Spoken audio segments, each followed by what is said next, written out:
I just realized that there are kungas in our theme music. Yeah. I of course I heard that, but I never like connected that. Oh, those are kungas. And you and I just spent half an hour talking about percussion and drumming. And so when we started, I was like, oh, wow, those are hot too. Shout out once again to JJ Boogie, the incomparable, the greatest musician on earth, who composed that for us, and who is the lead guitarist of some people consider to be the greatest hip hop band of the 1990s, which is saying a lot because that's considered the golden age of the 1990s. And I certainly consider them to be one of the greatest hip hop bands of all time, Arrested Development. And yeah, so JJ knows what he speaks of and knows his shit. And he started out as a drummer. Yeah. He still sometimes plays drums for them. Yeah. I mean, of course you know that. Yeah. Yeah. And then now he's a guitarist and he teaches both, and but a brilliant, obviously a composer as well, producer, composer, whatever you call it. Yeah, it's an amazing theme. I get, I love hearing it every single time. Great episode of Unregistered is the somewhat autobiographical episode of where you interview him. Yes, thank you. Right, exactly. Yeah, JJ was on Unregistered about 3 years ago, and it was great. Yeah, love JJ. He's just also like pretty much the sweetest guy. Yeah. And the Arrested Development ideals, those 90s ideals of enlightened peace and love, the new smarter hippie of the new millennium, it's kind of our ethos still, and that's kind of what we're trying to build. Yeah, hippie hop. Yeah, we called it back in the day. And Speech, who was the leader of the band and the lead singer and rapper, he's a lefty progressive type, with a little bit of I would call black nationalist cultural politics. Right? I mean, that's kind of what they were about, actually, was that kind of cultural black nationalism. Yeah, but interracial group, though. Right. Well, only JJ wasn't original, but they did hire him later. Yes, he's been with the band for, I think, a couple decades or something like that, or a long time. Yeah. But yeah, no, right, exactly. So yeah, and they clearly borrow. I don't know if they admit this, but they clearly borrow a lot of their cultural influences from hippies, like white hippies. So there's a lot of like wearing of African garb, but you really only see those kinds of styles among white hippies before. I mean, that's who began that tradition. But anyway, JJ Boogie, awesome guy, incredible musician, and the author of our should be award-winning soundtrack theme song at the beginning of this show. All right, what are we going to do today?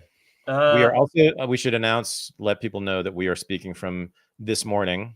Yeah. Not in the present. Feels good, man. It feels good to be back in the past. That's why I'm a historian. When I write history, when I'm reading about history, it puts me into a nice frame of mind. I just get calm. I get very relaxed when I do history. And that's the same vibe today. It's gonna be a very relaxed episode about seeing beheaded babies and shit like that, like actual beheaded babies this time. That's been fun. Rafa's been a blast, so to speak. Yeah. Well, in the past, I'll say next week will also be in the past because I'll be on a plane to New Jersey for the Icarus Fest. IcarusFest.com. I have an announcement. I just got this from central office at Icarus Fest, which is an actual thing. Yeah. We have to stop selling VIP tickets on Sunday. Yep. We haven't put that up on the website yet, but if you are interested in getting a VIP ticket, do it before Sunday. As far as I've been told, this is actually not my decision. I've just been told that. So we are cutting off. I'm assuming it'll be midnight Sunday, but I can't even guarantee that. But Sunday is what I was told. We will no longer sell VIP tickets. So if you want those, get them. And I think if you want the Friday night VIP, which is a separate VIP. That's for Max Blumenthal and Jimmy Dore. I believe we have 2 left.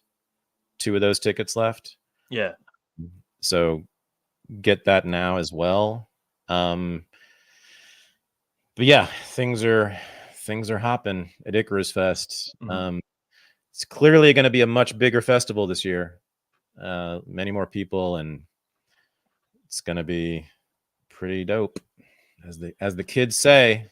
Yep. Still working on the drum circle. We just got in contact with the guy who regularly does it at the Williams Center. We'll see if we can throw that on for Saturday morning. Speaking of Afro Wigga hippies, yeah, we're going to have that element too, which, will be an interesting contrast with the styles of Anna Kachian and Jack Mason of the Perfume Nationalists. The soft vocal raspy musings. And Jimmy Dore and Maxwell. It's a different vibe than the dirtbag. We got the dirtbag left, and sort of, I guess you would call it the dissident cultural right, I suppose. Broadly speaking, you would call Anna and Jack. They each have their own aesthetics, and those 2 groups, and the drum circle is not part of either one, but it's a part of my vibe, my culture. So Jack still calls himself like the ethos of the whole Perfume Nationalist project is a hippie. Somebody like in the 60s, there was a big movement to study the great cultures and study great pieces of work and live in art. And he's in that tradition. We'll make Jack sit in on the drum circle and comment. We'll get his analysis, which since Jack is a cultural analysis machine. Like that's why I find him intimidating, is that he's like me in this way. Like, I know that anything that's put in front of him, he will immediately just devour analytically and come out with like an immediate, quite deep take on anything that's in front of him. He has like very profound, thought out opinions about and arguments. It's not just reactions. That's what makes him special. But that's why, anyway, so I would love to get his like critique of the drum circle. And we'll be screening The Exorcist, and we'll be screening The Fountainhead, and we have both Jack and Anna commenting on both of those. So that's going to be the ultimate insane cultural experience to unnerve your preconceptions. There is no limit to what I have to say about both of those films, and then we have Anna and Jack too, who have probably even more to say. Yeah, it's I actually think about this every day now. I'm like getting ready for The Exorcist and The Fountainhead, and then talking about them with those 2, who I think, and the reason this is why they're at this festival, I think Anna Kachian and Jack Mason are I think they are the best cultural critics of today. Yeah. I was going to say dissident cultural critics, which they are, but I mean, I just think, no, I mean, there's no one who is more incisive and also more cuts against the grain and is more original, right? More subversive of the established cultural order, more penetrating in their analyses, and also the import, I think, of their analyses is greater than what you'll find in any other cultural critic. That's why they're coming. That's why we're going to have them do two different panels, 2 different days, and that's why I think about this all the time. I'm getting ready for this. It's going to be amazing. So if those are the few of you who don't know, Anna Kachian is of the Red Scare podcast, and Jack Mason is of the Perfume Nationalist podcast. And that's you just got my recommendation for both of them, which I guarantee it. It doesn't mean I agree with them on everything, and that's why it's going to be so interesting and pretty spicy, actually. I have a lot of questions for them both, but yeah, I think they are the finest and most important cultural critics of today, which I'm sure some people will laugh at that, and I will defend it with no problem. It's easy. Yeah. All right. IcarusFest.com. Yeah, ICARUSFest.com, and we still have the promo code Unregistered 2024 to get you 10% off anything. Oh yeah, for any right. of those People, tickets. I've actually seen people using that, so that's good. All right, let's talk news. Yeah. Well, there's a number of things we didn't get to last week. We didn't get to the ICC ruling, the arrest warrants that they issued for Netanyahu and for the leaders of Hamas. We didn't get to the president of Slovakia, or the prime minister, assassination attempt, and this broader environment where it seems very dangerous for anybody sort of opposing the Western order. We didn't get to Ireland and Norway and what was the third country? Spain, acknowledging Palestine's independence. So if you want to touch on any of those, we could make up on those stories. So number one, the ICC and ICJ rulings, not just this most recent one, and UN statements of various kinds, meaning what is called international law, that thing in this struggle. Yeah. You know, the pro-Palestine side, for lack of a better descriptor of this group that I belong to, much of it, and I would say sort of the most vocal leadership of it, I mean, meaning like the most prominent people on our side, have been, and this includes good friends of mine, you know, like Sam Husseini, and I'm not mad at these people. I just think it's not the best strategy to rely on international law, to appeal to international law, to which they do. And now, since the ICC's original, or ICJ's original ruling about genocide, plausible genocide ruling, that's what a lot of people say when they go to the State Department and ask, you know, the State Department, what the hell's going on? Well, international law now says, the ICJ now says this, the ICC now says this, State Department, and the State Department's like, yeah, we don't abide by them. We didn't sign those treaties recognizing either one of those courts. Neither did Israel. And basically, almost under their breath, they then say, bitches, because like, what are you going to do? This is they do blow that off. I've seen them blow that off. The Biden White House, State Department, everybody, they say, oh yeah, I know these international courts say that we are maybe committing genocide and that we must stop doing what we're doing in Rafah. But we don't recognize those courts. Therefore, they have no jurisdiction over us. That's what international law is. People don't realize this. It's just a set of treaties since 1945, essentially, that have been signed among various countries. And it depends on the treaty. Some treaties are 2 countries. Some treaties are 7 countries. Some treaties are 59 countries. And in every case, there are countries that didn't sign the treaty. For every treaty that makes up international law, there is at least one country, usually many countries, that didn't sign the damn thing. So now, what people in the West sort of like will say when they talk about international law, people like at think tanks and at universities, you know, the foreign policy establishment types, what they mean is the treaties that the Western countries signed. Those are the ones. That's international law. There's all sorts of treaties. There's no people don't realize, like, the UN is not like the government of the world. There's no laws passed by the UN that we must abide by or that they can enforce. That's not how it works. The courts, these ICC and ICJ, were established by treaties among certain countries, a lot of European countries, but not the United States and Israel, because they knew what was coming if they did sign that treaty. If they had signed that treaty, they would have to extradite Netanyahu and Yoav Gallant to The Hague, put him on trial, and they'd probably be convicted, and they'd spend the rest of their lives in prison for murdering 14,000 children and 10,000 women and all the rest of it. They knew that. And so would Biden. And possibly Tony Blinken would go to prison for the rest of their lives. if they signed those treaties. They would have gotten Milosevic'd.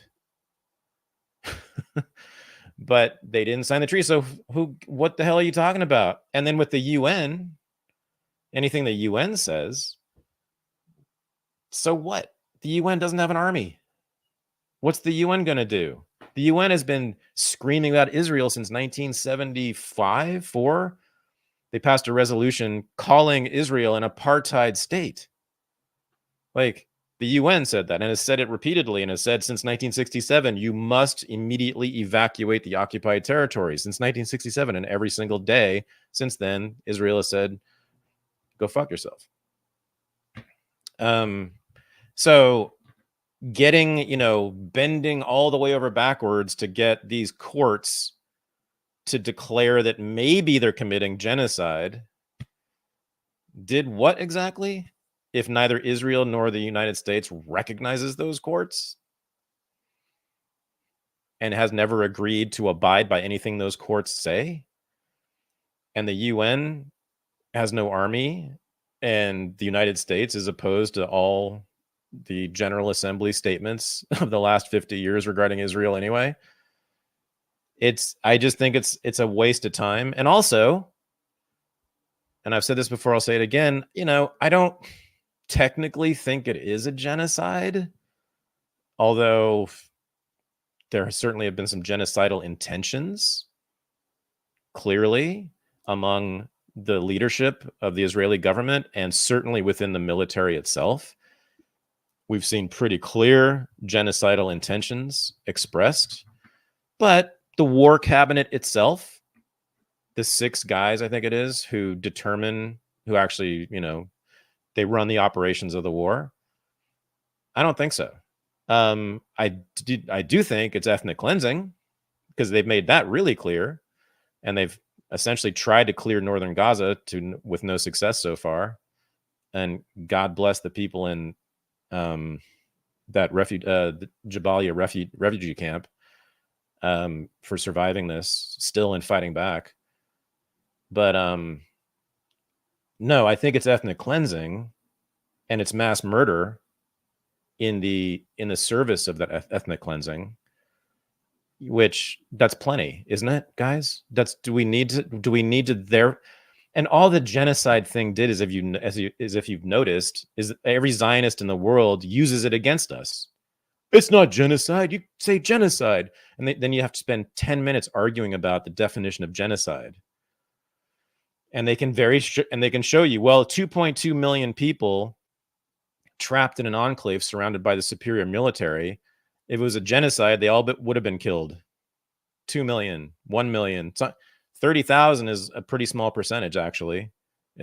So then you have to talk about, and so then it becomes this incredible dehumanization process of making 30,000 people, and including 14,000 children, or make it 10,000 children, make it 1,000 children, make it 100 children, make those insignificant numbers.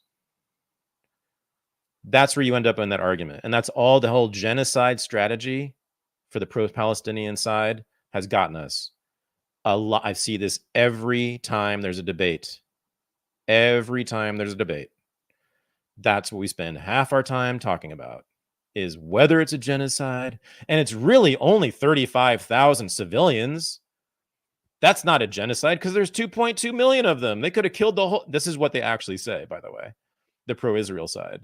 But you're the ones who screwed up by introducing this idea about genocide, this term, this label. Isn't ethnic cleansing and mass murder enough? Like, that's plenty for me. Why do we need to go there? And then, of course, it also drags in the whole history of the Holocaust, which all that does is hand Israel its greatest weapon ever. If there were no Holocaust, guys, you understand that Israel would not exist. And simply because it gave it the most incredibly powerful ideological justification ever for like Americans who were consumed by guilt generally about such things. But in the world, right? Without the Holocaust, without the constant references, the incessant references to the Holocaust, no matter what's going on with Palestine, they just won't stop. I mean, they would never have a country. They couldn't justify these things without it. So that's what I think about the ICC rulings. let's not go there. I don't think it's actually helpful. So, and then but on the other hand, the move by Norway, Spain, Ireland, yes, right? Norway, Spain, Ireland, right? Yes, those are the three countries. Yeah, the move to call for to recognize the state of Palestine is a big deal and very important and very good from my perspective, and will have tremendous effects if it continues. This seems like a wave beginning, and we are talking about NATO countries. We're talking about Western European NATO countries, guys. EU countries. We are talking about the belly of the beast. So if that continues to spread, this is, wow. And then you've got the Ukraine war and the Israel-Gaza war become linked, because this is now a major division within the European Union, broadly speaking. And just within it speaks to the culture of Europe broadly. And the more that culture shifts in this direction against Israel, the more the NATO countries, the EU countries will have to break with the United States, or break with each other, because Germany's not budging. France, Macron just came out with a pretty harsh statement about Israel too. But Germany's not budging because of the Holocaust, because of the Holocaust guilt that's been imposed on them by the US military. Remember, we have gigantic military bases all over Germany to this day. And this is why I personally know of 20, 30, 50 people in my life who were born in Germany, but they're Americans because of that, because they were all born on military bases. Every American knows people born in Germany. Isn't that weird? Because of that. So that's why they are our slaves. And they actually think like the politicians in Germany, largely speaking, think like our slaves. They are completely obedient to the United States. It's actually embarrassing to listen to German politicians talk about the United States. They talk about us in the most obsequious ways I've ever heard. It's just grotesque. But so they're not going to, and the Holocaust guilt imposed on them by our military, by our culture. We insist that Germans they committed the original sin, and they will forever be suspect, right? It's really been internalized in German culture. There's a lot of books written on this, but it all flows from the military occupation after the war, the conquest of Germany by the United States. We imposed our culture on them, and we also imposed this paternalistic relationship on them. We're your daddy, and you can actually just listen to German politicians when they speak about the United States and its essential role in protecting them. And our essential goodness as Americans. It's incredible. They sound like Donald Trump when they talk about America. It's wild. But that was imposed. That's colonial thinking by German politicians. It's odd to think about it this way, but it's true. Germany is an American colony. It is. We have military bases all over the place. How many tens of thousands of U.S. personnel are in Germany right now? And we rebuilt the economy after the war with the Marshall Plan and other things, and on and on and on. We have imposed the idea, not of course all our values, but the value that we are their father. That's essential. That's widespread in German life. Not everybody in Germany, of course, thinks that way, but the politicians, almost all of them do. And especially the left, oddly. The Greens are all about NATO and U.S. hegemony. They love it. Can't get enough of it. They want more. They're the ones pushing for expansion. They're the ones pushing Ukraine to go hard against Russia. They're for pushing NATO to go against Russia now directly. I mean, and on Israel, it's even worse because, again, of the Holocaust guilt imposed on them by the West. Once again, like Versailles wasn't enough punishment of the Germans. Boy, after World War II, we went hog wild on those people and, again, forced them into this eternal servitude and to believe in it. My gosh, anybody who's interested in German sovereignty and German cultural sovereignty, this is the worst nightmare. All those German nationalists culminating in Hitler, this was their worst nightmare. Your country is the servant of the United States of America, gentlemen. Congratulations on your little project. So anyway, Israel's not going to move. I mean, Germany's not going to move on Israel, but the rest of Europe is falling away. And so what I'm saying is Israel could very well cause NATO to split apart. This is big. Real quick on that note of German identity politics, let's say, have you noticed the rightward shift amongst the youth in rebellion to that sentiment? That this is a big story this week. There's an EDM hit in Germany right now that's Ausländer raus, the Foreigners Out song. And all this year, there's been videos of young people in Germany chanting Deutschland for Deutschland, Ausländer raus with this EDM song and doing joking Hitler salutes. And the AfD. AfD is growing in popularity as well. The far-right anti-Islamist party growing amongst the youth. Yeah. I qualified it many times. There's also a very interesting, what's her name? Sarah Wagenknecht, I think. Very interesting left-wing politician. I forget which party she's in. She's anti-NATO. She's amazing. I don't know about Israel though, but I know she's really good on NATO.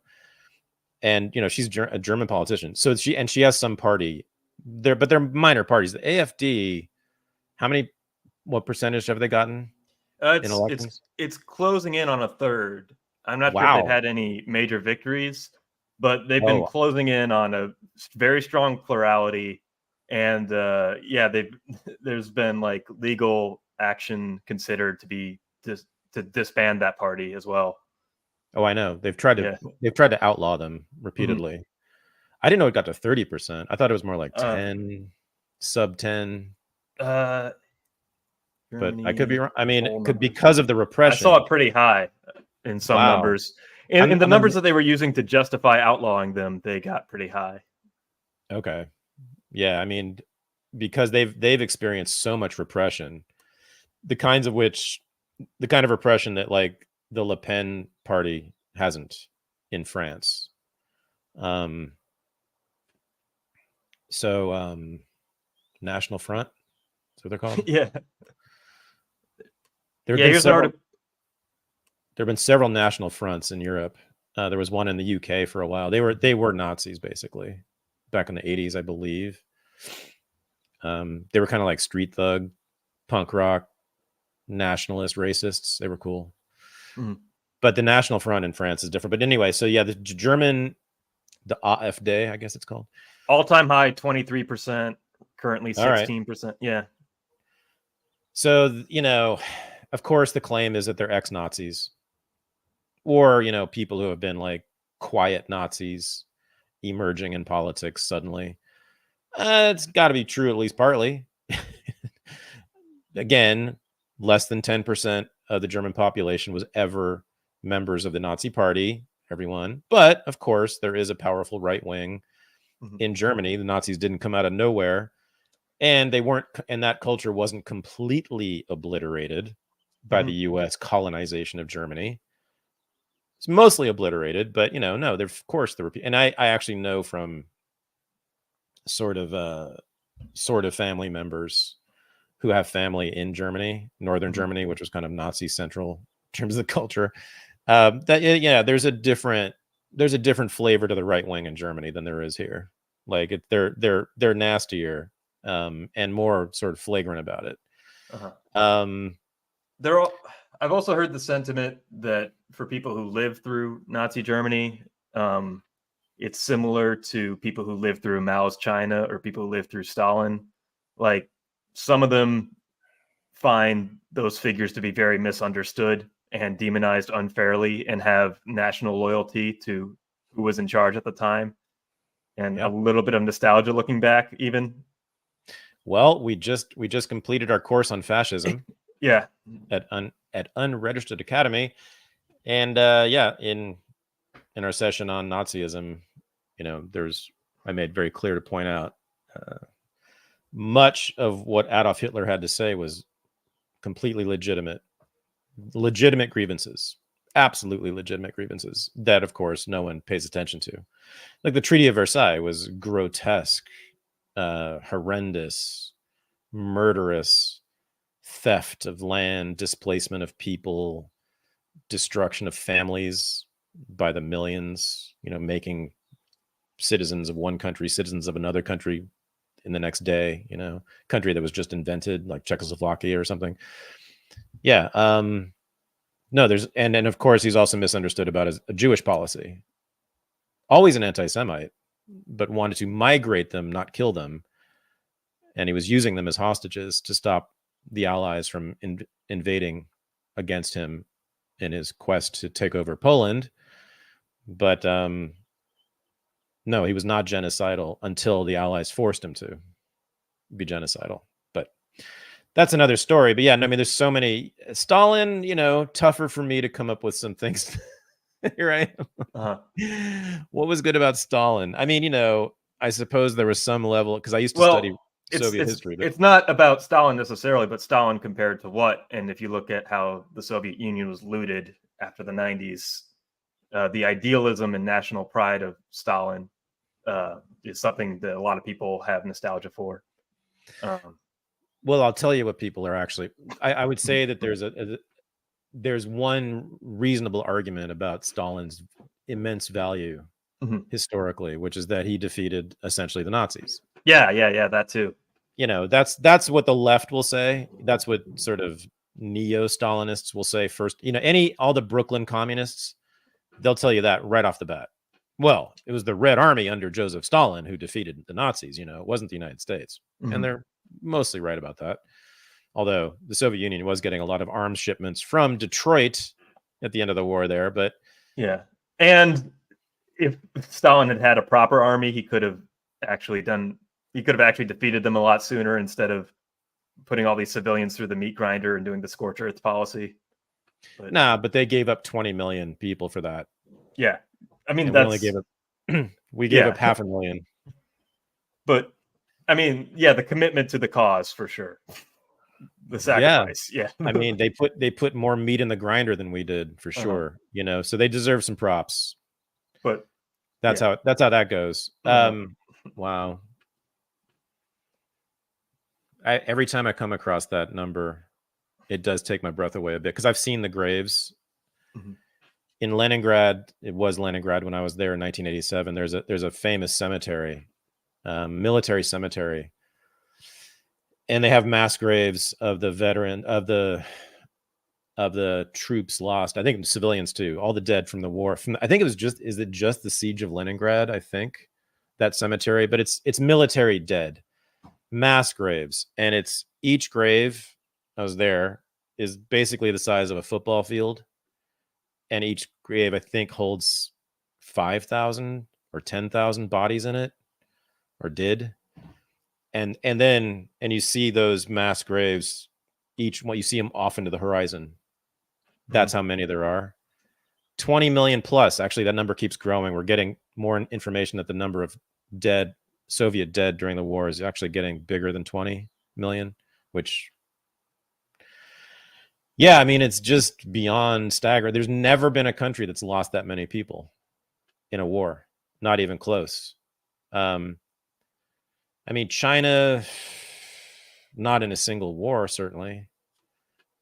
It's just beyond imagination. And one of those dead was Vladimir Putin's older brother, who was a baby, who starved to death during the siege of Leningrad because there was no food in Leningrad. And there was cannibalism was rampant in Leningrad. This was a 3-year siege. Imagine Gaza going on for 3 years. That's what Leningrad was. Exactly. That's what it was. It's exactly what it was. They encircled the city, the German army, and bombed it repeatedly for 3 years and stopped. They blockaded it and then bombed it for 3 years. So people were eating human flesh. I mean, there were arrests, hundreds of thousands. Was it thousands? It was at least hundreds of arrests of people in Leningrad for cannibalism. And that was Vladimir Putin's family. His dad was like fighting in the trenches to defend the city. And he survived. I think he was wounded badly though. And his mother pretended to be dead under a pile of corpses once. Or no, she fainted from starvation and went unconscious on the street, and they scooped her up because there were so many dead bodies on the street. They assumed she was just dead. And they scooped her up in the wagon and took her to the morgue. And she was actually alive, and she like came to life. That's Vladimir Putin. That's his family. And that's often been said is, and he's talked about this. He's written about it in his own memoir. That is the formative experience, formative history for Russians, for most Russians, but you know, him especially, I would say. He was born just after the war, but yeah, and his baby, his older brother was a baby and died of starvation. Mhm. I mean, and so, you know, the idea of conquest from other great powers, which Russians, of course, have experienced many times, it's a big deal for them. Everybody, you might understand why they're a little touchy about things like a massive military alliance all up and down their border. You know, we haven't brought this up yet. Not to turn this into a plug, but Icarus Fest again. We're going to be screening Come and See. Oh my God, the Belarusian anti-war film, or war film, I guess. Yeah, that alone is reason to come to Icarus Fest. Really, if you have nothing, if you're anywhere near Rutherford, New Jersey, come watch, because it's hard to find that movie, and it's one of the greatest ever seen. It's breathtaking. Come and See, and one of the greatest, maybe the greatest anti-war film of all time. Mm-hmm. Certainly the most powerful film I've ever seen. Yeah, it's a lot of people. Yeah, we had some requests to screen it last year, and yeah, this is a great opportunity to really see it and really digest it, and understand why. I mean, that's a Soviet-made film, and I believe the filmmaker is pretty much relying on his own experiences in a lot of ways. But to understand why culturally the Ukraine war matters so much to Russia right now, and why certain claims about, you know, conquest and Nazis in their region, like this is something real that's very definitely in their memories. Like it's not. Who supplied tanks to Ukraine? Mm-hmm. Germany. Yeah. Who's German tanks shooting at Russian people, soldiers, but still Russian people. Yeah, it's not a good thing. And yeah, Russia's winning the war. Well, they're winning I would say that Ukraine to me is a battle in the war between NATO and Russia. It's a proxy war. And now it's about to happen in Georgia, by the way. We haven't talked about that, but Georgia is very likely to head to a civil war. It's looking like that to me. You have these NGOs that are financed and managed by the US and Great Britain. It's so ridiculous that it's like an open secret in the rest of the world, but Americans don't know this is going on. Yeah, there were massive protests in the streets of Georgia that were pro-EU for sure, wanting Georgia to join the EU, pro-Western, pro-NATO for sure. Maybe 500,000, and Georgia's not that big of a country. It's big. But then you listen to these protest leaders. Many of them been interviewed in the press, and it's so ridiculous. I'm embarrassed for them. I mean, they just clearly have been coached by British or Americans to appeal to the American and British consciousness about liberalism and feminism and human rights and gay rights. It's like, I've been to Georgia. I was in Tbilisi on the same trip in 1987. I mean, it's It's a very conservative culture. It's just not anyway. But we also know, I mean, it's been well documented that the National Endowment for Democracy and other NGOs that are aligned officially with the State Department, they finance these organizations, and they've been very successful. And they have controlled the media there. They have huge media outlets there. And this law that they're protesting, it's the same law as in Russia. And it's the same law that we have in the United States. It's a Foreign Agent Registration Act, FARA here, which is that if you're working in any way in collaboration with a foreign government, you have to say so publicly, officially. That's it. I'm pretty anarchistic. I don't have a real problem with that law. I mean, that's a fine law. And especially when you have foreign NGOs working with foreign governments who are hostile to you, calling for regime change in your streets. That's what they're protesting. Everybody can look it up. There's no exaggeration here. It's the same law that's in the United States. That's what the government there is trying to enact, and the protests are against that. They want these foreign-run NGOs to be secret. I mean, now you could say, and I do say that, sure, I mean, people heard their message, and clearly many of them bought it. And to that I say, fine. If you want to be European, terrific. Like, I don't want to have any part of that. I don't want to have to finance it. And I certainly don't want to send my money to pay for your military support and put you in this alliance that's sending us all to World War III. And that's the problem. They want my and your patronage. They want American patronage. That's what they're asking for, ultimately. And I'm not interested in giving it to them. So anyway, but it's also going to cause a civil war along the way, because there has to be an intervention. They're calling for regime change, and they have big enough numbers that it's going to become, I'm afraid, kinetic pretty soon. So, wow. On the fascism tip, I wanted to maybe see what you thought about Rishi Sunak enacting a national service, Prime Minister of England. Is it passed? It's law now? All right. So I know they were discussing it. Okay. He has vowed to bring it back. It will be designed with a pilot scheme opening for applications in 2025 and a national rollout in 2029. Oh, wow. So I'm not sure necessarily where in Parliament or how this law is in stage, but Rishi Sunak is acting like it's a done deal. I can talk about it. I have a clip of him talking about it, but yeah, how does that fit into the fascist mold? Is this fascism? So we probably have a little bit of an audience that one could call nationalist sovereigntist. Mm-hmm. The realist crowd. That's their politics. And I'm okay with the politics. I'm not opposed to it.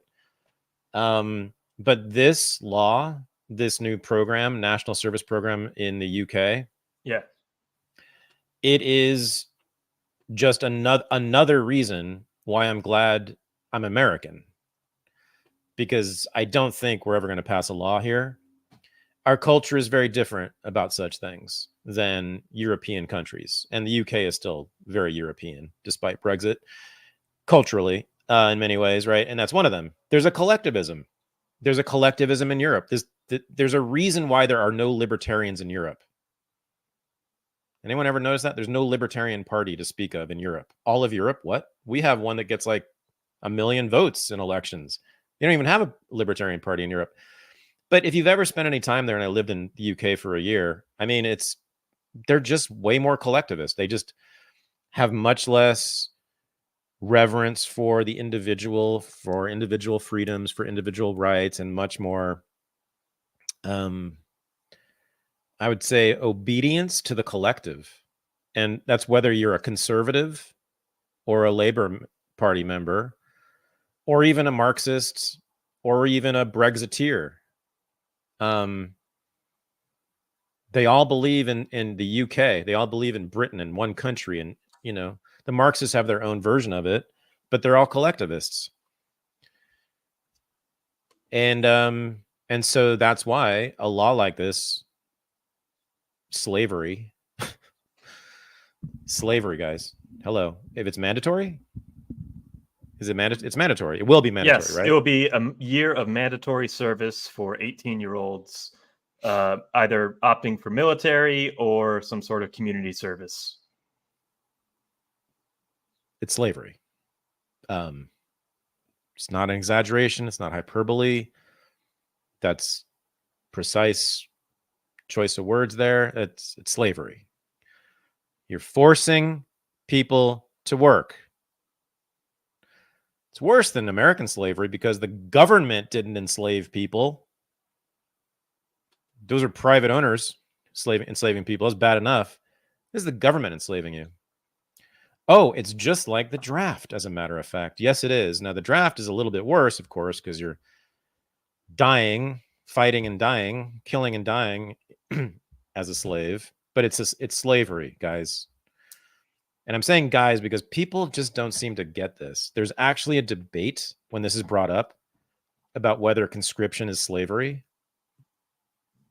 What else could that be? I don't even know why there's a debate. If you want someone to explain to me why it is. No, it's not hereditary. Okay, so what? It's still, you're being forced to work. Like, I don't. And in the military, being forced to fight and die, as I said, not just work. But yeah, that's what this is. And Europe gave us Marxism. It gave us John Locke. It also gave us Marx. And it also gave us, even there's a lot of collectivism, even in classical liberalism, that people don't talk about. But it's just a very collectivist culture. And I'm really glad I don't live there. And I'm really glad I don't have to send my goddamn son to work for the government. I mean, it's just, I find it so offensive too. And this is just, I guess I'm very American in this way. And that's, I think if I were born in a country like that, I probably would still be some kind of socialist, some kind of collectivist. But I'm not. And I'm sure that's in part because of being in America. He's using nationalistic language to push this, like everybody has a duty to their nation type language. But he's also mainly pushing this with language that young people don't need university degrees necessarily. They need to build more practical skills, and the military and national service is a way for them to do that. Interesting rhetoric to win over the anti-university conservative crowd. But at least the far right I've seen online are like, really, we elect a foreigner and he enslaves us? So what will they be employed doing? What will these jobs be? This is a rhetorical question. I mean, but it's also an actual question, which is that we know what kinds of jobs they won't be offering, right? Being a rave club manager will not be a job that they'll be part of the national service. Being a novelist, that will not be part of the national service. Being a free thinker, an intellectual who thinks freely, who says and writes what they think, that will not be one of the jobs offered by the national service. No. They might be building bridges and fixing roads and building dams. Great. That's good stuff. I like bridges and roads. That's cool. But if you're interested in a culture that has any dissent in it, that has nonconformity in it, that has free thinkers in it, that has people in it who don't abide by what the government tells them all the time because they're their employers. If you want to live in a society in which people often contradict what the government says, don't support this. You don't even have to be opposed to slavery to oppose it. You just have to be opposed to a conformist society in which the government dictates the culture. because it's not just giving out jobs to teenagers to make stuff. That's cool. No, they're going to be wearing uniforms with the flag on it. Yeah, and now that you mentioned this, like everybody has nostalgia for when they were 18. Like if you look at like polling about when did the best music come out, when did Saturday Night Live have the best cast, when did when were the best movies coming out, when were the people the nicest, when was our culture the best? It's always people self-report that it was around the time that they were a young adult and just starting their freedom in the world. So yeah, late teens, early 20s usually. And to have that formative year that you will look on with nostalgia, to be in a government uniform, probably gobbling up government propaganda, that's going to dramatically change your culture. And I think that's a huge part of Israeli culture right now, is the results of 75 years of that and multiple generations of that. Do we want people to wear government uniforms?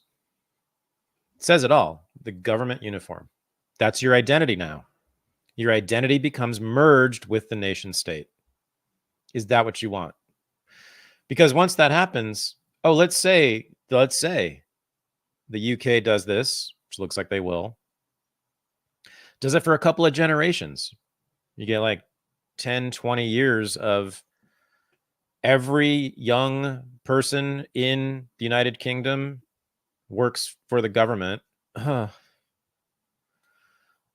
then when those kids are in their 20s and 30s and 40s, then when the prime minister 20 years from now, 30 years from now says, oh my God, there's this insane madman in this other country over there who's going to come and kill us all unless we go to war with his country, are they more or less likely to sign up for that war? You don't think there's some connection between a national service and a warmongering state? You don't think one leads into the other really quickly? You don't think that's what's on their minds as they're passing this law, as they're enacting this law, forcing all of the British youth to serve for the government? You don't think that in their minds, in the British military and the British government, that, this could be quite handy next time we have to kill a bunch of Arabs or Germans or whoever it is at the time? It's going to come in really handy. They will have multiple generations of people who depended on and were enslaved by the government, and they wore the uniform on their backs. They'll be ready for war. So, again, I think it's not a great idea if you're interested in like freedom and stuff and peace. Freedom and peace. Pretty good values. If you're interested in those two, don't do this. That's all I got. Mm-hmm. Or leave Europe. I mean, come to America, and we're fighting the fight over here for freedom, but at least there is some. Right. Do you want to talk about the? Europe. Okay. But the cathedrals are awesome. I mean, yeah. Oh yeah. Go to Europe. Oh God, I love Europe. I love visiting, and I could live there for a few years. In fact, we're hoping to do that at some point. I would like to live in Europe but only for like 3 years max. And I'm glad I'm not a European and I'm obligated to Europe. You know what I mean? Like people who are European citizens, because they'll snatch you if there's a war. They'll come get you if you're like on the beach in Costa Rica. They'll come snatch you and put you in their army. They do that all the time, and make you pay taxes and all the rest of it. But and expect things of you if you're a public figure, right? Why are you not denouncing ISIS? No, I think Europe is a wonderful place. I just don't think that anybody from there should ever be taken seriously. Oh, well, because of the collectivism? Yeah, the collectivism, or at least when they're talking about, Well, no, they should be taken as collectivists. Like I learn from them too, but they need to, I know that I will never be on their team. That's the thing. I will never be allied with them in any way politically. I just that's not ever happening. But all European thinkers are infected by some level of collectivism, except for Nietzsche. Oh yeah, it's true. Yeah. Who, by the way, is the next? We're teaching Nietzsche next week. Yeah. 3-part course, which yeah, very, very important figure these days in politics. I've seen people on the left, people on the right claim to be Nietzscheans, and often I wonder if they really know Nietzsche. And yeah, we've been teaching Nietzsche for a long time, and this is going to be the updated version of Nietzsche, the live version. Mm-hmm. So if you're interested in what this guy said, which is, as I said, I think he's the only major European thinker who was not a collectivist. And I'm including Locke and Adam Smith and all the classical liberals. They were collectivists in ways that we will talk about when we get to them in our courses at Unregistered Academy. But, oh yeah, there it is. Fascism. Yeah, you can watch that now. We just finished that streaming video now. Israel, Palestine, same. You can watch that. And Nietzsche starts next week. So, yeah. All right. What other news? We got to talk about the Libertarian Party, the Libertarian National Convention. Thank you.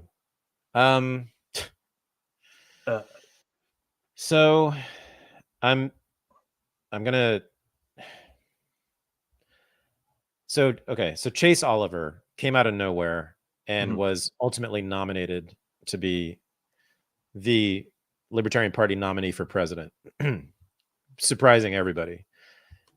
Donald Trump spoke at the convention. He was mostly booed, which was really fun and interesting. I was glad to see that, actually. For people who don't know, the Libertarian Party was taken over by this thing called the Mises Caucus, which I used to be friendly with, and I used to help them a bit. Even though I'm not a member of the Libertarian Party, I don't call myself a libertarian, but they sort of liked me for a while. They've been a disaster in my view. They turned out to be, I think, not all of them at all, but several of them have shown me to be basically racists, and stupid. And I don't even mind racism if it's intelligent, but it's sort of dumb racism. And this came out this weekend. There is a culture of what I would call an adolescent boy.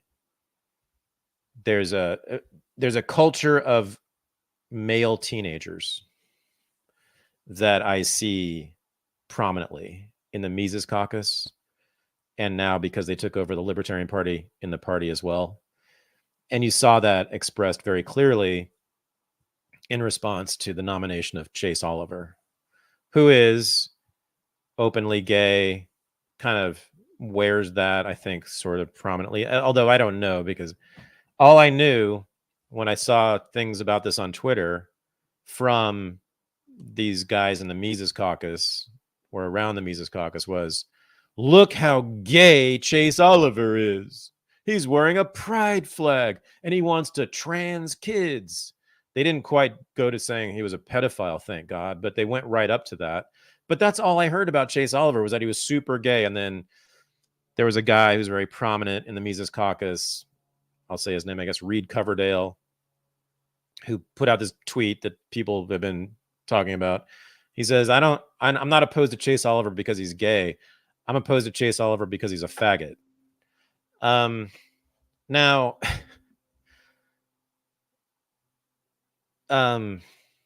that's not just a joke. I mean, do I need to say? And what I'm saying is that's representative of a lot of the culture of the Mises Caucus and the Libertarian Party, and broadly speaking of the right wing these days. And I think the Mises Caucus is really a part of the right wing. That's the reason they brought Trump to the convention. I think a good person to talk to this about would be Jeremy Kauffman, because you guys are aligned on a lot of things. And I mean, I think it would be interesting just to get his perspective, because he said, but you can go on, but it's interesting to see where he went from being one of the people who was protesting Trump with a giant sign that says MAGA equals socialism to now endorsing Trump explicitly after the nomination of Chase Oliver. Yeah, Jeremy and I definitely branch off. We have our differences for sure. No, Chase. And he was accused of calling. They said he was for transing kids, and they said he was Oh, that he was for the vax and mask mandates, and and none of that's true. Yeah. By the way, Well, I saw him speak, address all these issues. None of that's true. He's a straight, very, very standard libertarian, and like a true libertarian on every position, he was either pure libertarian or very close to it. And I don't know, and it's just because he's gay. And these guys actually talk about fags and faggots and who's manly and who's not manly and who's tough and who's a badass and who cries and who doesn't cry, and women are all stupid and crazy. And I mean, and that's all they have to say about gender. And they think it's just very juvenile. And it's what I see on high school playgrounds. You know, that's how you see high schoolers talk, high school boys, especially white boys, but high school boys talk. And I just find it, I just have no interest in it. I don't want to be a part of that. And I also think it's just dumb. It ends up resulting in dumb analysis where you see this guy Chase Oliver as some sort of drag queen pedophile when he's just gay, and otherwise he agrees with you on everything. He agrees with them on 99% of the issues. But because he's gay, they can't stand it. And also they want a national law banning, they're calling for a national law banning puberty blockers. And he's opposed to that. That's his position, that they call being for transing kids.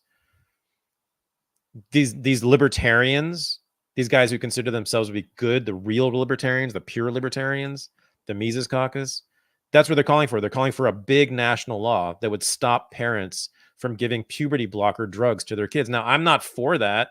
Neither is Chase Oliver. But do you want a national law for that? Now, surgery is a different matter and a different level, and he's for a law banning that, and I guess I am too. But anyway, so I mean, that's whatever your position is on that stuff. Like, he's clearly not for transing kids, and he's clearly not some like trans activist doing this kind of, that's not him at all. And otherwise, on every other position, as far as I can tell, he's a straight libertarian, like anti-government, anti-tax, anti-war across the board. Like, what's the problem, guys? He's just gay. I think it's broadly the left-wing cultural signaling, because libertarianism is more, well, it's just policy. And so it's the same problem they have with Jo Jorgensen, in that she was like a 1980s libertarian that did not understand the COVID moment at all. It's that somebody like Chase Oliver and his VP issue these statements against hate, and they've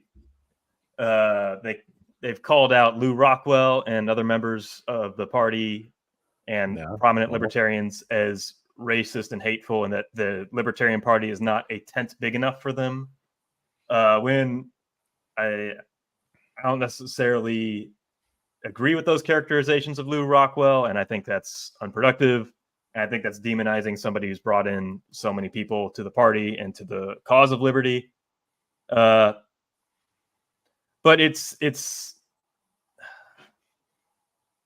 not understanding the current moment. And I mean, the current outrage is more so these people have linked their identity with the term libertarian. And so if somebody who isn't their identity is the head of it, they spurg out. But also there were some very dirty tactics to get Chase elected. There was efforts to prolong the vote to as late as possible. Yeah. A lot of people in the Mises Caucus have jobs and have flights that happen Sunday evening.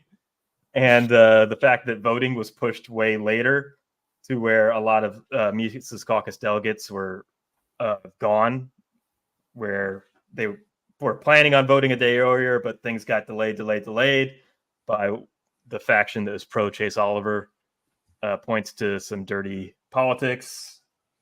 I don't buy that for a second. Yeah. But okay. Also, the Mises Caucus are all fans of Curtis Yarvin and monarchy. So what's their beef with the lack of democracy in the LP? Yeah, exactly. We don't have to talk about this more. I just wanted to say that. I just wanted to register, and I've said this before, but I'm going to say it again, and it showed up really prominently this week.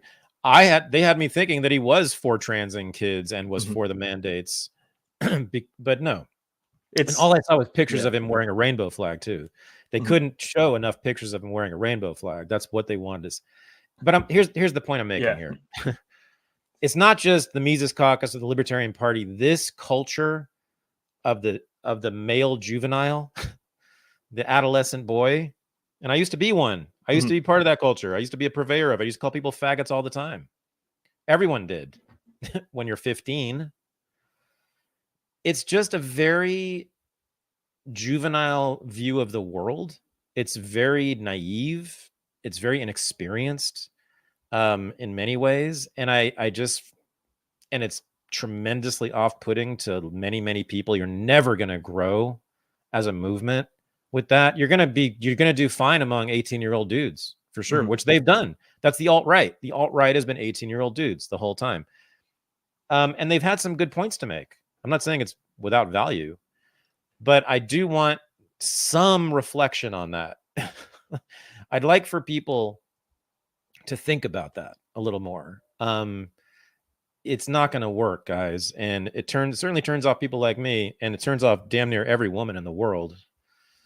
So do we really want to just have our little frat party endlessly, or do we want to try to...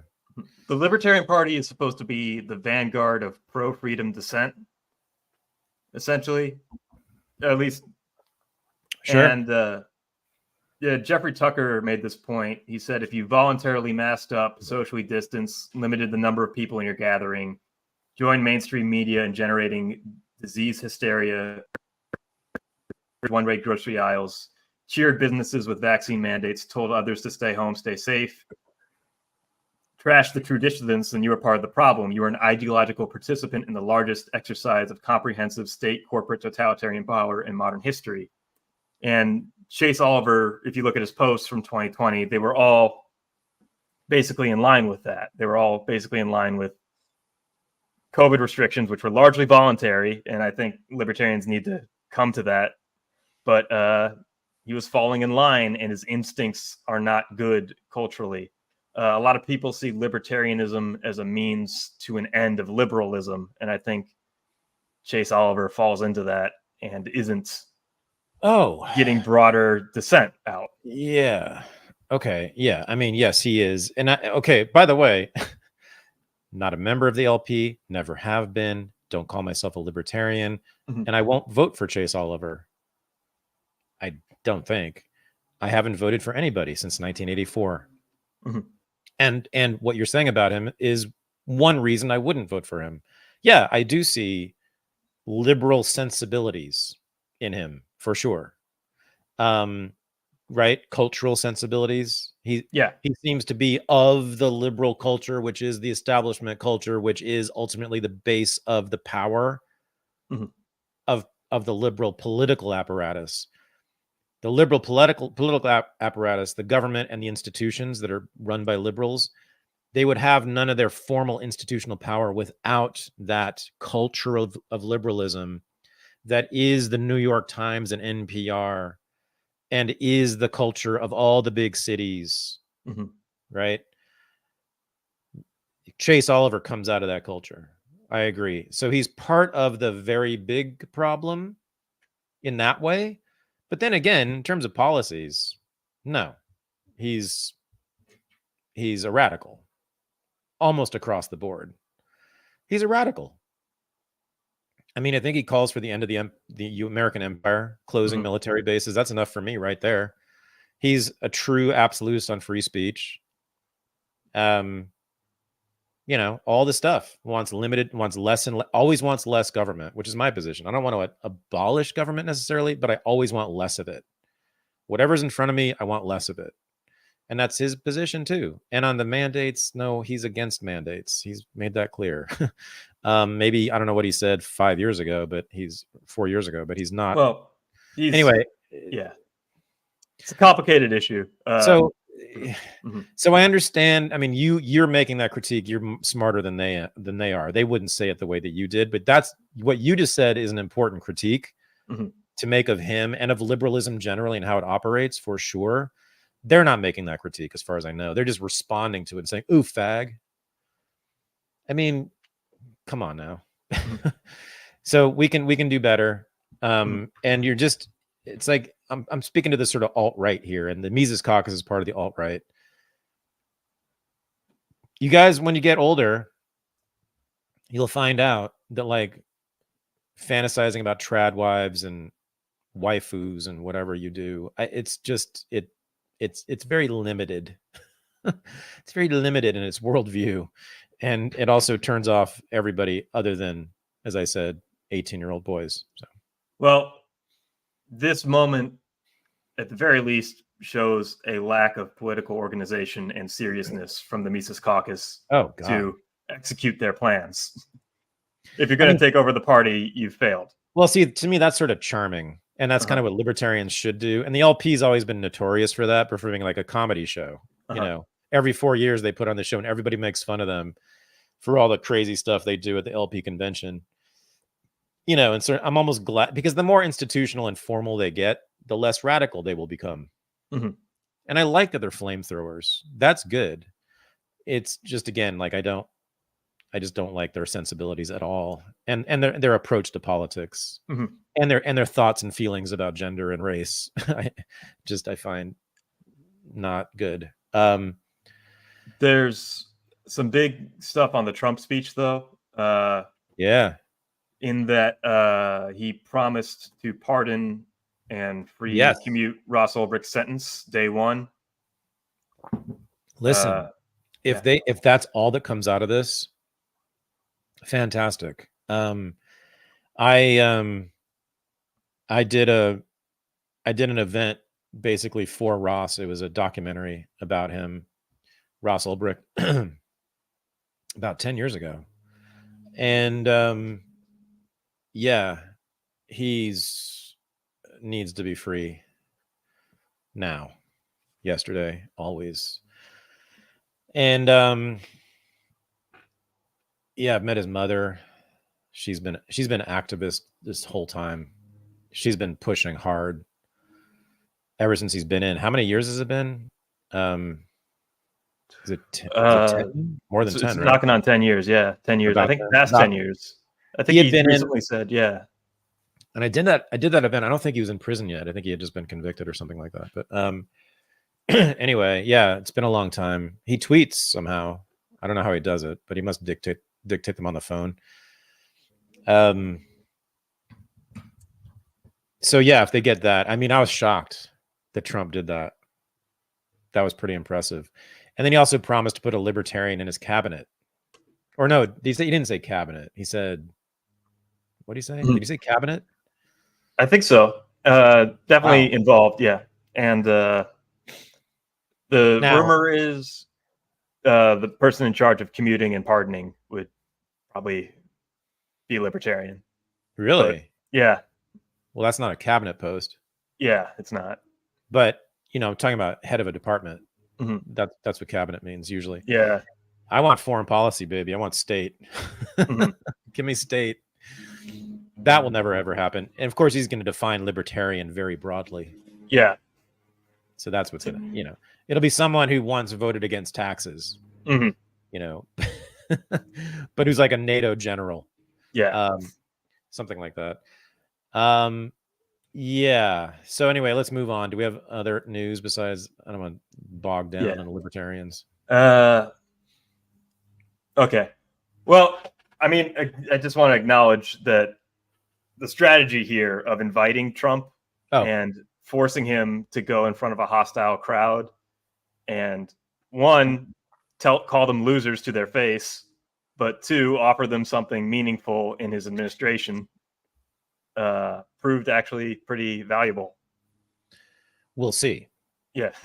We'll see. Mm-hmm. I mean, if he doesn't pardon Ross after saying that publicly, that'd be tough for him. But I mean, boy, he would sure piss off no libertarian would ever. Well, it'd be too late. He'd already have gotten their vote. Yeah. I don't know. We'll see. Anyway, yeah, let's not bog down on them. I've got a clip. Yeah. I've got a clip here of Ari Shaffir on the Howie Mandel show that I just want to get you to react to, because love it. I mean, it's basically proving what you've been, well, not proving, but it's Ari, your perspective on a lot of things here. Love Ari. So Howie Mandel asked him basically, how do you as a Jewish person feel traveling? How do you feel about the current atmosphere as a very visible Jew in public? And Ari had a very surprising response, and he's very, very well traveled. If you know anything about him, he's constantly, I know. Always traveling. Yep. Can't hear it. You're not getting any audio on your side? Nope. Okay. All right. I'm gonna just play it then through the browser. Right here. Distract. Yeah. I get that, but and it's not for Howie Mandel, Ari Shaffir, and Howie's daughter to kind of get deep about what's happening. But I got to tell you that as a Jew, it is a little scary. And I can't believe that you as a Jew, I don't believe you, that you can keep it out of mind. I would imagine as... Why? Why don't you believe his reality that he's telling you? Why does he have to feel you the have same no way? thought if you land in butt-fuck world, wherever you are. Like Iran or something? Or Afghanistan? Yeah. Yeah. No, but that's always like travel advisories are like, is it safe for Americans? And then is it safe for Jews? Right. Yeah, that's in certain areas, for sure, where you got to like worry about that a little more. But London is not one of those places. You can just walk right past the rallies. It doesn't really matter. No one's going to break into your fucking hotel room and try to kill you for being Jewish. Yeah, in Iran, I'm like, how bad are they right now? By the way, Iran, not bad for Jews. They just don't like Zionism. They're actually great for Jews. Great for Jews? Yeah, they love Jews. They have a long history of Jewish culture there. They just don't like Zionism. Okay. So it's not really a problem to go to Iran. Even that. Have you been? No, but I have traveler friends. But like, yeah, I mean, sure, there's those places. Middle East, sure, but like, You don't think there's places in America that you'd be concerned? No, I don't think about it. It's not. You don't have to think about it. Your face says it. I have family. Yeah, exactly. So I would have seen it then. So I go out. I travel all the time for work. I'm all over this country. My face is, hey, there's a Jew. You think I would have heard one thing in real life? I'm telling you, I'm out there testing it. It's not there. It's just online. You just got to shut that laptop and walk outside. Everything's pretty fucking great. Oh, it's so hard to be a white guy right now. No, it's not. It's fucking great. Oh, it's so hard to be everywhere I go. Black people want to get killed by cops. No, that's not true. Almost nobody gets actually that happen. It's just like everyone's online getting riled up. The world is great. Wow. Yeah. I have a black friend who was convinced after George Floyd and after everything, after the media was talking about this, he goes, every white guy wants me dead. And then he was out fishing in Pennsylvania, and some old white guy was fishing in a boat, and he starts rowing over. He goes, oh, fuck, here we go. My friend Nate Marshall. And he goes, fuck, what's this going to be? And the guy comes over, he's like, can I talk to you boys for a second? And he goes, yeah, what? He goes, you're casting your line way wrong. You got to, like, at the top of your, I don't know what he said, at the top. It's like, let me show you. And he did. He goes, all right, good luck with this. You got a good spot right here. And then he just, like, faced himself, and he was like, oh, fuck, I've been lied to. My reality is not real. It's not. It's just based on this fucking everybody getting riled up. But changing your thought because of one or 30 interactions? Yeah, it's just like everywhere I go, I've not seen it. I've not seen it. Do you not think there's racism? That might be the most based thing I've ever heard. Yeah. Can we try again to get Ari on the show? I know, right? we tried, and he was traveling or something. It didn't happen, but like that was amazing. Yeah. Thank you for that. I didn't know about that. That's awesome. Yeah. Wow. And the dropping the thing about Iran being good to Jews, like, which I've heard, by the way. There's no problem with Jews in Iran. Wow. They just don't like Zionists. Oh my God. Oh my God. Yeah. I love him so much now. That's all I needed. That's all I need in the whole world right there. Because he says, and the fact that he says it to Howie Mandel, like, right, sort of one of the faces of like the establishment and the Jewish establishment also, like, wow, they just don't like Zionists. Oh, I mean, I couldn't ask for anything more. Ari Shaffir is a national treasure. That was brilliant. God, that was amazing. And yeah, he's like traveled everywhere. He's always posting pictures of him somewhere in the world, you know. That's amazing. He's got a really funny story once about being in a cab in Egypt, and the cab driver is saying all these things about Jews and like how horrible they are, but doesn't realize that Ari's a Jew, and like Ari is like, again, he's a caricature of a Jew on his face, like as he always says, and he like Ari never felt threatened or anything. It's just like, and he was encouraging him the whole time. But it's all, I mean, a lot of anti-Semitism is just really abstract. Yeah. It's not about real people. It's often people who don't know Jews at all. You know, like probably that guy in Cairo. Or like, you know, rednecks in the deep South. They don't know what Jews are. They've just heard these stories about these conspiracies involving Jews, right? That's all they need. Yeah. That's a lot of it. A lot of anti-Semitism is that. And of course, the whole, you know, Israel lobby, etc., blows those things up into, you know, Hitler's coming. Yeah. My son's Jewish. He's at an elite university right now, and he is as safe as could be. It's like the safest place in the history of the world for Jews is an American college campus. Yep. It's all good, guys. We're fine. Oh, by the way, the second safest place in the history of the world for Jews is the American City Street. I've never seen or heard of, and I've never been called a Jew. I'm part Jew. My son is Jewish, etc. My mother's Jewish. Many thousands of Jewish friends. I have never once heard anyone call anyone a Jew or say anything anti-Semitic to them on the street of any American city. It just does not happen. This is one of the biggest frauds in American political history, which is saying something. Only the Black Hebrew Israelites I've seen do that, but they'll yell at any white person. Period. But yeah. Yeah. I mean, they're semi-psychotic. That's a different. Yeah. That's not even a. I know, but yeah.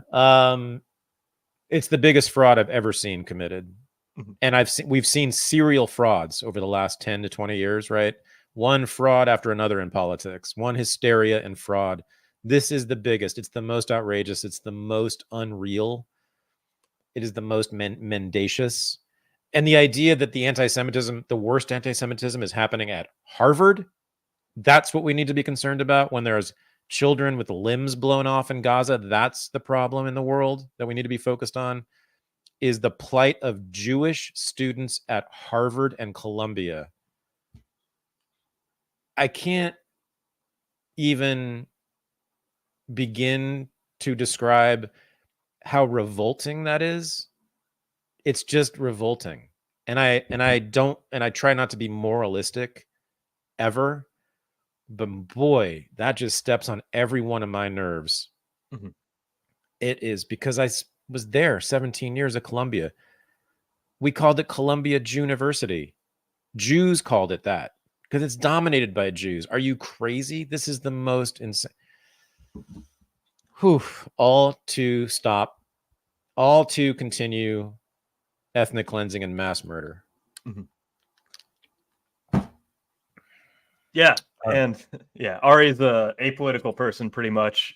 Like once a year, he'll call up Dave Smith and do a podcast with him and say, I was gone all year. What happened? And they'll be like, no way. Trump was indicted again? For what? That's amazing. Yeah. He's perfect person. He's not political in that way, but he's got great instincts. Yeah. Right? Exactly. I love it. Love it. Love it. Real quick, I guess, as we're wrapping up, a real attack in response to Rafa, I think, protests escalated in Mexico to where you see that it did. they lit the embassy on fire or Mexican throwing Molotov cocktails. Yeah. Mexican anarchists do not play. They've always been very fierce street fighters. I was not surprised by that. It's a long history of Mexican anarchists and like hard leftists in Mexico City, especially. They go off. Yep. Yeah, but I think we're good to wrap up. Oh, one thing we didn't say about the ICC that I just think needs to be said. Every week it seems like we have another video of Lindsey Graham, but Lindsey Graham and Netanyahu both said in their own ways, if the ICC goes after Israel for its crimes, what's next? Going after America for their crimes in the war on terror? Exactly. As I said earlier, that's right. That's exactly why they didn't sign those treaties. Mm-hmm. They weren't going to recognize their own hangmen. Mm-hmm. Thank you very much. They ain't stupid. They're just monsters. And then the hypocrisy of respecting the ICC when they issue arrest warrants for Putin and treating it like it's some grand official court with arresting powers and then immediately discarding it and saying they have no sovereignty is the other obvious point. Yeah, exactly. Yeah. Mm-hmm. Yeah, they're not stupid. They're just monsters. That's all. And I don't think, I really try hard not to think of people that way. I really try hard not to moralize or to demonize. I'm really struggling though with that these days, just watching people defend what's going on and defend Zionism. I mean, which is clearly, it's showing we now know what Zionism is, what it requires. It's always said this. We just didn't. Most of us didn't listen, but now they're showing what this thing requires to make a Jewish state in that place. Requires killing a bunch of people and kicking out the rest of them. It just always has. It always will. And here we are. And so people who defend the whole project, especially, see what it does, see what it results in, and still make elaborate arguments for it that are all weak, but they try to make elaborate arguments for it. It's just, I'm really having a hard time.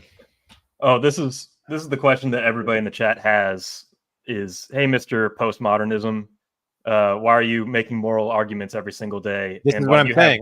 I'm code of morality yourself. Like, all right, so back on. Yeah. Good. Thank you, everybody. I'll say this now, and I said it before, but no, I've always known this. I've known this for a long time, but I really feel it now. And I've said this to you privately too. Like I am culturally a Christian. Like you and Richard Dawkins. Psycho-culturally, I am Christian. Like I have sort of like Dawkins, what he said. Yeah. Even though he's horrendous, but no, but on that point, yes, of course, because this is where I was born and raised. I mean, even in Berkeley, still, we sort of had Christian ethics around us in secular forms, in left-wing forms, but it's all Christian. You know, the idea that we are responsible for our brother, we are a brother's keeper, whether they're around across the world or right next door to us. That's a Christian thing. It's not in Judaism, and it's not really in Islam. But it is central in Christianity and always has been, especially evangelical Christianity, which is what America has largely been, an evangelical Christian country culturally. And so, yeah, I think about it in secular terms and often in sort of like what would be called left-wing humanitarian terms. But my feeling is, yeah, I have this like Christian just gut impulse to go save those people. I just do. And I know that there's also no such thing as an absolute morality, and that my position is not absolutely right morally. I've never said it's morally correct. I never would say that about any position I take. I'm talking about feelings that are the product of a lifetime of acculturation, running up against some of my ideas. My ideas I know are still my ideas, and I stand by them. But your feelings don't always match your intellect, do they? And it's just an interesting conundrum for me in some ways. But that's what I'm saying. I'm struggling with what to think about people who are defending this war. and defending Zionism, how to feel about them. I know how I feel about them, but I'm trying to figure out what to think about them. Are they now bad people? I'm not sure. I don't think so. I've heard a lot of people say that. I've heard a lot of people say this conflict has made them re-question their idea that everybody is good. Yeah. Well, my upcoming conversation with Janine Eunice, which will be an unregistered episode next week, that's what we deal with, because she's Palestinian American and has similar politics, and she's been seeing a lot of her friends, just like I do, call for this war. And we're both struggling with our feelings about those friends, those people out there who are saying this stuff. I don't know. It's a struggle. I don't have an answer to it. It's just what I'm going through. And I do think it's interesting and it's sort of illuminating about how politics works in generally. Do I think of them as bad people? Do I think of them as immoral? No, and no, I don't want to. But boy, I have powerful feelings about them now because of this thing. And I'm trying to reconcile that. But there we are. Mm-hmm. Dope. All right. That's it. We're going to go live after this, right? Behind Patreon. Meaning, unregistered live. Yeah, unregistered live. Yeah. Yep. Even though this is pre-recorded, yes, we are. If you become a patron of Unregistered by going there, patreon.com/unregistered, and $5 a month, you can come hang out at Unregistered Live, which is right after Unreported every Thursday night. Zoom meeting with Michael and me, just talking, saying whatever, hanging out for an hour and a half, actually. Mm-hmm. And it's always really fun. So nice. I recommend it. And it's so cheap. Mm-hmm. And I was going to say, for anybody, I mean, this is what the chat has been screaming for, and I feel bad for bringing it up so late in the episode, but I feel like the forum to hash out those philosophical disagreements will be the Nietzsche course, because all those questions get brought up. Totally. Yeah, and I'm actually in conversation with, I can't name him, but another podcaster who has an online school as well, and we're talking about doing something around the Nietzsche course. I want to have some good representatives of the alt-right, who I was just complaining about, come to the Nietzsche course and sort of deal with some of the issues that we raise in the text, because I think they're sort of contradicting some of their philosophical heroes' core ideas. So yeah, that'll probably be happening in one form or another. So look out for that as well. Nietzsche. All right, sweet. Next week, Nietzsche all the way. Everyone needs to know Nietzsche. My gosh, the most important dissident philosopher of all time in Western history. No question. All right, everyone. Thank you, Michael. You're the man. As always, see you over there. Peace. Yeah. Peace.